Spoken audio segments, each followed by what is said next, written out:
여러분 안녕하십니까? 사이언스 투데이입니다. 이제 휴머노이드 로봇 시대가 성큼 다가온 것 같습니다. 한 중국 기업이 사람처럼 자연스러운 걸음걸이로 사람들 사이를 걷고 있는 휴머노이드 로봇을 공개했는데요. 올해 CES에서도 AI 로봇이 주목받은 만큼 영화 속에서나 봤던 인간형 로봇을 머지않아 가까이에서 볼 수 있게 될 것 같습니다. 오늘의 주요 뉴스부터 만나보시죠.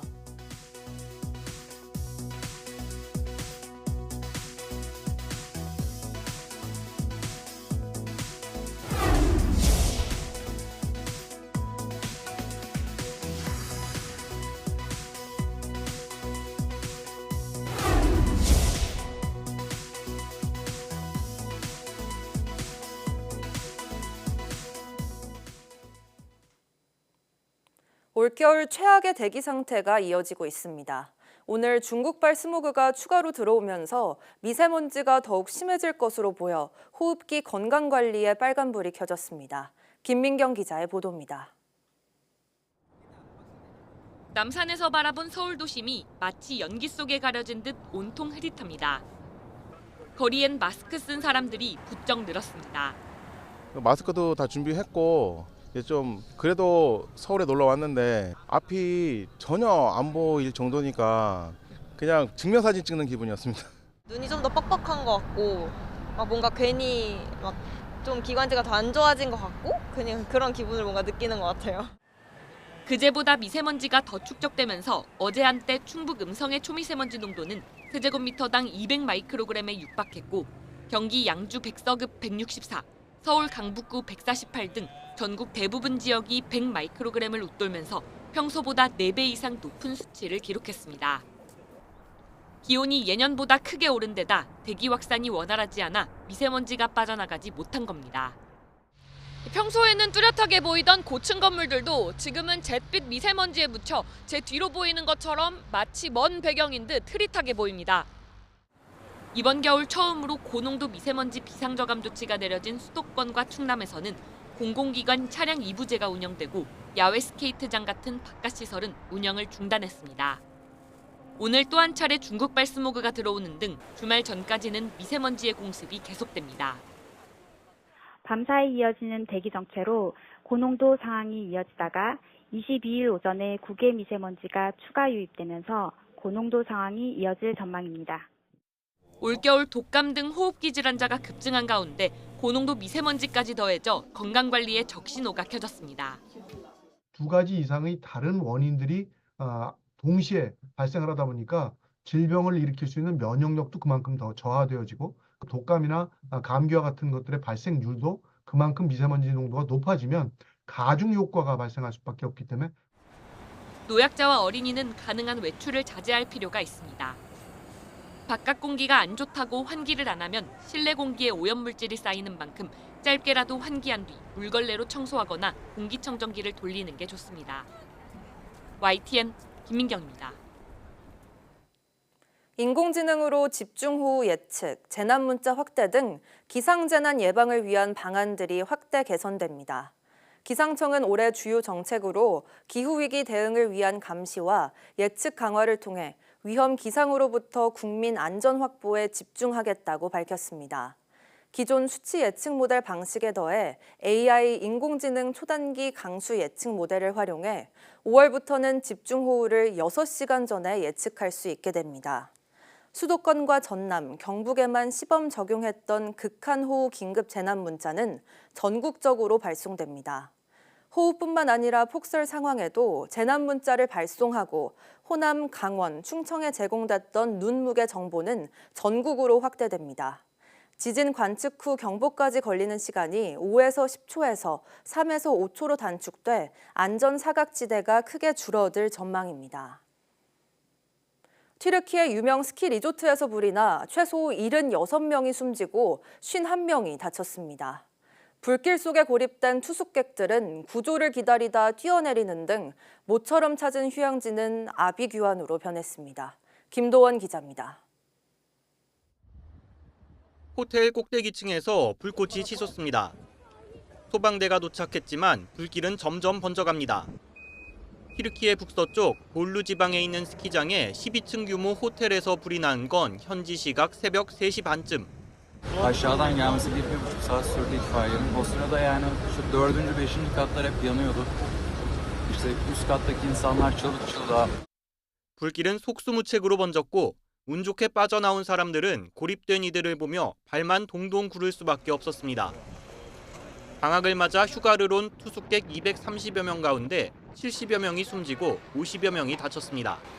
Sonra çarşafla işte inmeye çalıştılar. Arkadaş o çarşafla inerken çarşaf koptu. O maalesef kafası üstü düştü. 건물 외장재가 나무여서 불이 더욱 빠르게 번진 것으로 보인다고 현지 언론은 보도했습니다.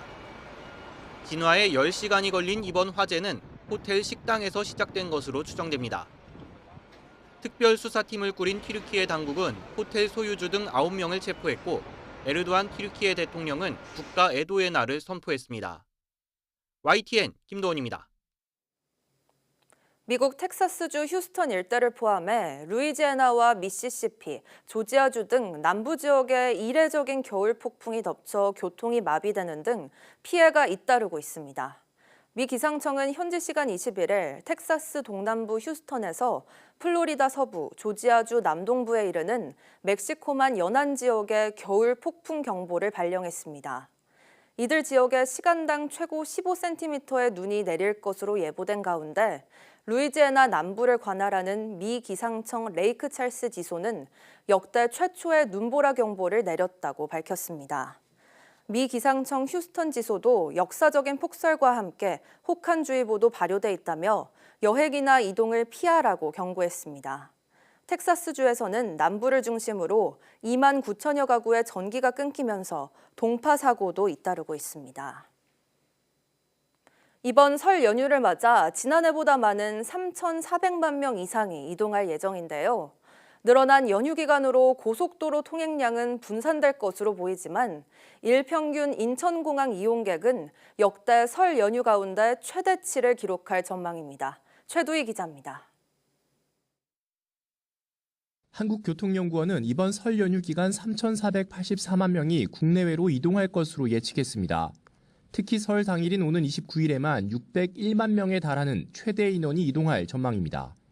다만 고속도로 일평균 통행량은 명절 연휴 기간이 늘어나면서 분산돼 지난해와 비교해 7.7% 줄어든 502만 대 정도로 예측됐습니다.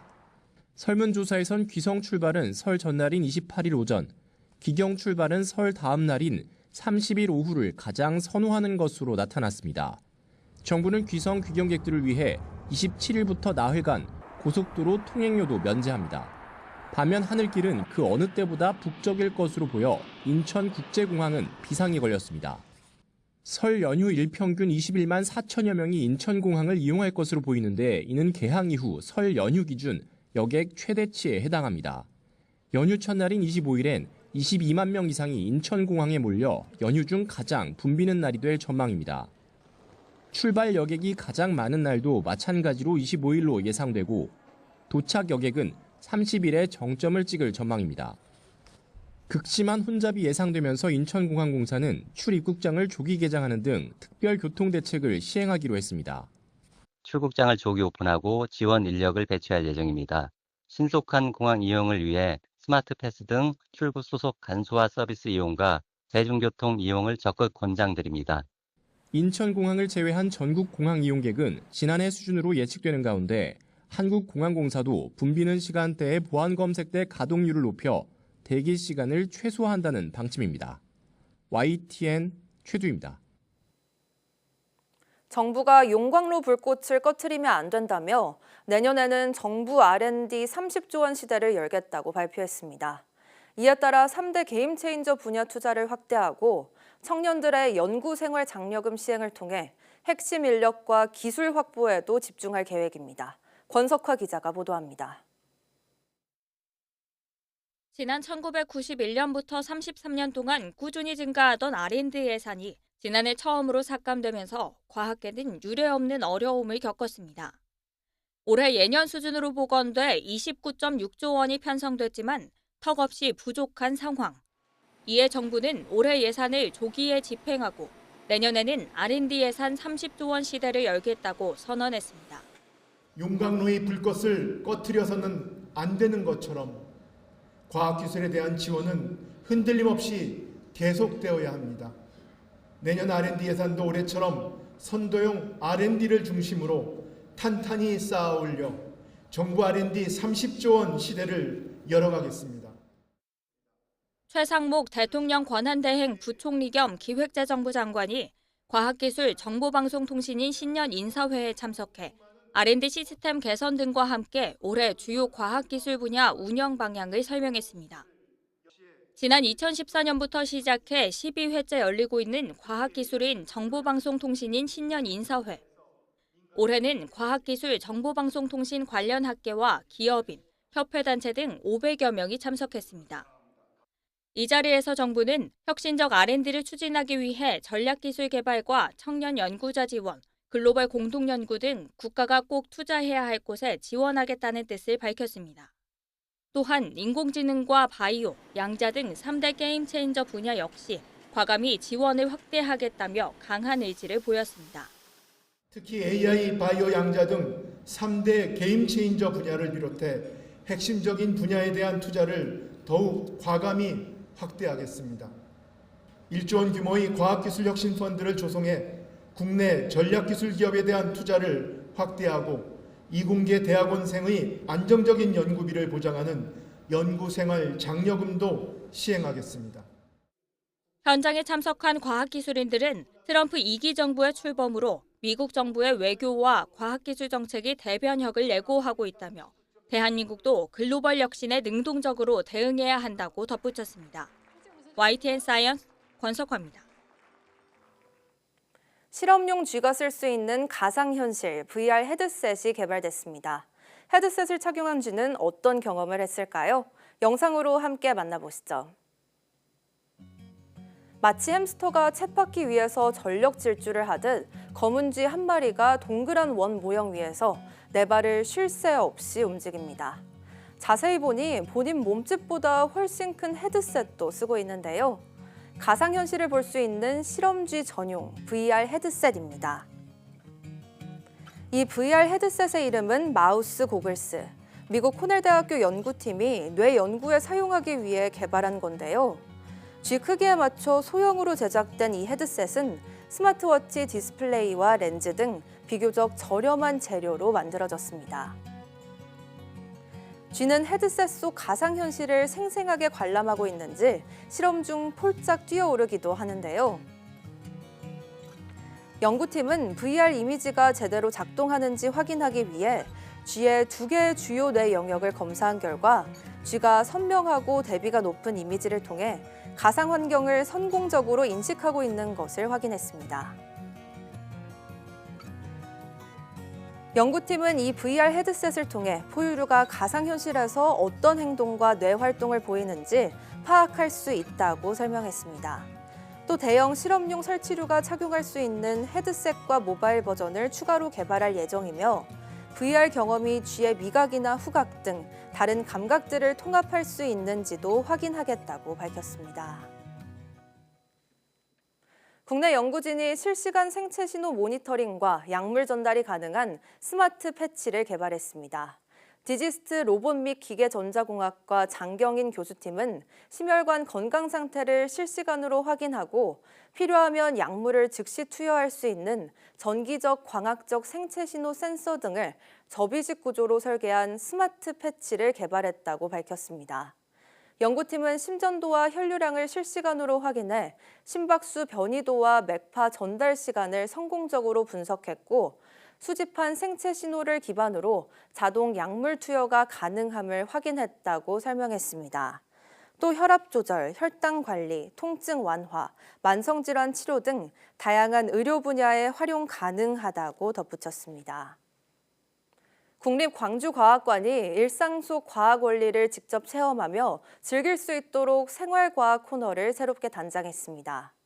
이번 새 단장에는 원형 무대 위에서 바람과 천을 이용해 예술적 체험을 할 수 있는 바람이 만드는 예술, 크기가 다른 공을 떨어뜨려 에너지 전달을 알아보는 바운스 등이 마련됐습니다. 또 롤링볼의 위치에 따라 움직임과 속도의 변화 등을 살펴보는 대형 에너지 게이트와 각 운동량 보존 법칙을 시각적으로 재미있게 연출한 에너지 소용돌이도 새롭게 선보입니다.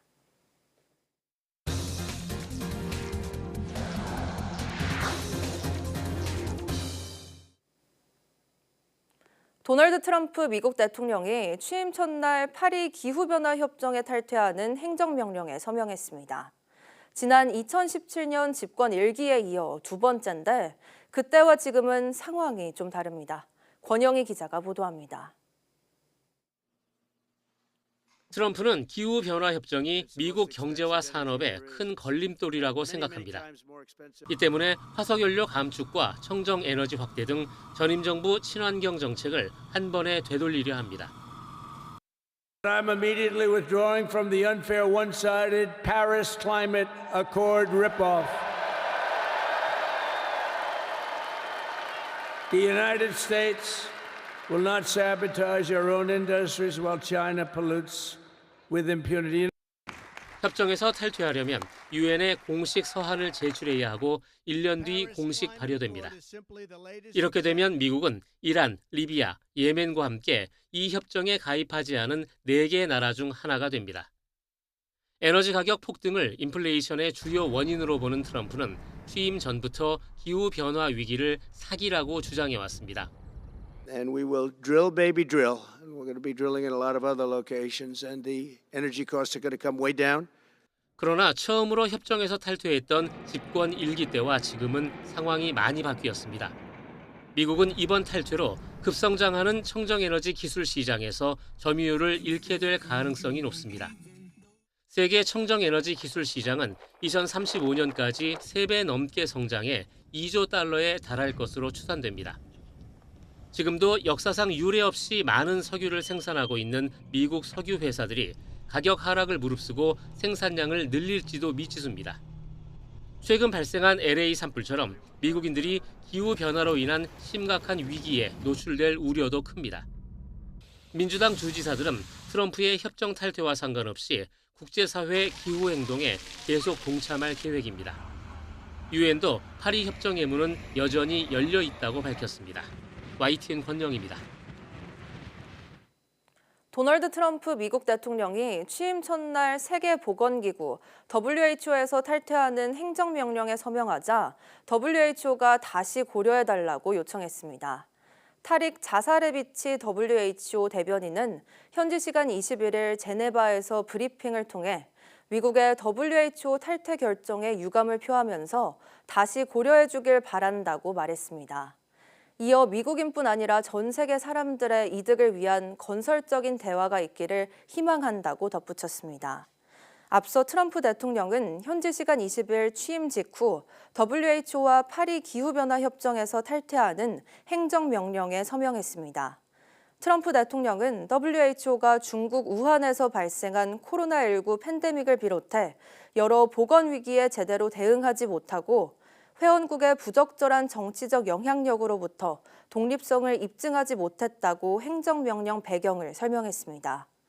또 WHO는 다른 나라의 부담금과 비교할 수 없을 정도로 많은 금액을 미국에 부당하게 요구하고 있다며 중국은 인구가 14억 명으로 미국의 300%에 달하지만 WHO에 기여하는 금액은 미국의 90%에 불과하다고 지적했습니다. 취임하자마자 틱톡 구원투수로 나선 도널드 트럼프 미국 대통령은 지분 50%라는 청구서를 내밀었습니다. 중국이 거부하면 100% 관세 폭탄을 날리겠다며 으름장을 놨습니다. 베이징 강정규 특파원입니다. 트럼프 대통령은 취임 첫날 바이든 행정부의 조치를 뒤엎는 행정명령 78개에 서명했습니다. 단편 동영상 앱 틱톡의 서비스 중단을 75일 유예한 것도 그중 하나입니다. 틱톡을 선거운동에 활용하면서 재미를 봤던 트럼프가 구원투수로 나선 셈입니다. 대신 미중 합작법인을 만들어 지분을 50%씩 나누어 갖자며 청구서를 함께 들이밀었습니다. You take 50% of TikTok for the approval that TikTok can continue in business. And they'd have a great partner. The US would be their partner. 자국법 우선 논리를 내세운 중국이 거부할 경우 100% 관세를 매기겠다고 엄포를 놓기도 했습니다. 다만 실제 관세 부과는 유보하면서 2020년 미중 무역 합의 이행 상황을 알아보라고 지시했습니다. 시진핑 주석을 향해선 취임 100일 안에 방중도 가능하다며 빨리 만나자고 거듭 채근했습니다. 2018년 무역 전쟁의 결과인 양국 합의가 코로나19 대유행과 트럼프의 낙선 등으로 흐지부지됐던 만큼談판을 서둘러 일찌감치 전리품을 챙기겠다는 겁니다. 중국은 관세 인상 시점과 강도, 그리고 미국산 수입 할당량 사이에서 최적의 값을 저울질하고 있습니다. 尽管中美之间有分歧和摩擦，但两国的共同利益和合作空间是巨大的。 트럼프 대통령이談判 시한으로 제시한 취임 100일은 오는 4월 29일입니다. 중국의 연례 정치 행사인 3월 양회를 앞두고 미리 의제를 던져둔 셈입니다. 베이징에서 YTN 강정규입니다. 도널드 트럼프 미국 대통령은 중국이 마약성 진통제 펜타닐을 멕시코와 캐나다에 보낸다는 사실에 근거해 다음 달 1일부터 10% 관세를 부과하는 방안을 논의하고 있다고 밝혔습니다. 트럼프 대통령은 현지 시간 21일 5천억 달러 규모의 인공지능 AI 인프라 투자 발표 기자회견에서 이같이 말했습니다. 최근 시진핑 국가주석과의 통화에서 관세와 관련해 대화를 나눴느냐는 질문에는 별로 이야기하지 않았다고 답했습니다. 앞서 트럼프 대통령은 취임식 직후 백악관 오벌 오피스에서 오는 2월 1일 멕시코와 캐나다에 25% 관세를 부과하는 것을 고려하고 있다고 말했습니다. 트럼프 대통령의 취임 이후 첫 백악관 기자회견에서 오픈 AI와 일본 소프트뱅크, 미 소프트웨어 기업 오라클은 합작회사 스타게이트를 설립해 앞으로 4년 동안 최대 5천억 달러까지 투자할 것이라고 밝혔습니다. 지난해 국내에 등록된 자동차 수가 2,600만 대를 넘어선 가운데 전기, 수소, 하이브리드와 같은 친환경차 비율이 처음으로 10%대에 진입한 것으로 나타났습니다. 국토교통부는 지난해 말 기준 자동차 누적 등록 대수가 2023년과 비교해 1.3% 증가한 2,629만 8천 대로 집계됐다고 밝혔습니다. 연로별로는 휘발유 1,242만 대, 경유 910만 1,000대, 액화 석유가스 185만 대 등으로 나타났습니다. 친환경차는 274만 6천 대가 등록되면서 2023년보다 62만 6천 대 늘었는데 하이브리드가 48만 2천 대, 전기차가 14만 대, 수소차가 3,600여 대 증가했습니다. 이에 따라 친환경차가 전체 등록 대수에서 차지하는 비율은 10.4%로 1년 새 2.2%포인트 증가해 처음으로 10%를 넘겼습니다. 반면 휘발유, 경유, LPG 등 내연기관차는 2,337만 대로 1.2%가량 줄었습니다. 한국소비자원이 환경부, 한국환경산업기술원과 시중에 유통 중인 공기청정기 필터 42개 제품을 조사한 결과 8개 제품에서 사용이 금지된 유해물질 메틸 이소티아 졸리논이 검출됐습니다. 메틸 이소티아 졸리논은 피부와 호흡기에 자극을 줄 수 있어 필터형 보존 처리 제품에 사용이 금지된 물질입니다. 몽골루에서 판매하는 한국 필터 I에서 10.7mg/kg, 상상그램의 필터 포유에서 9.8mg/kg이 검출됐습니다. 또 이들 8개 제품은 향균 보존 용도의 물질을 사용했는데도 안전기준 적합 확인과 신고조차 하지 않았던 것으로 드러났습니다. 환경부는 위반 제품 사업자에게 회수 명령 등 행정 처분을 내렸고 소비자원은 공기청정기 필터 제조, 판매업자에게 신고 절차를 이행하라고 권고했습니다.